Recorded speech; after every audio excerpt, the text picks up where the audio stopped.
Phone ఇచ్చిండు మామ. నువ్వు మమ్మీ చెప్పిన మాట వింటా, చదువుకుంటా చెప్పు. మంచి నిలబడి చెప్పు. అక్కను తమ్మని కొట్టాలని చెప్పు.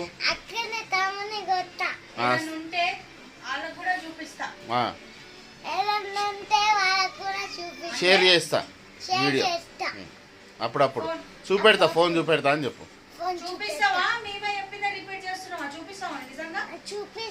లేకపోతే ఇచ్చేయమన్నాడు. ఈ వీడియో పంపిస్తాను ఇప్పుడు మామకు. నిత్య నువ్వు కూడా రా.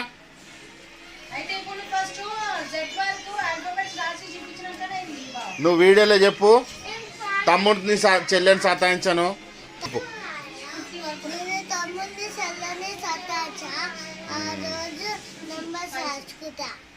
ఇంకా హోంవర్క్ మమ్మీ చెప్పిన మాట ఏంటో.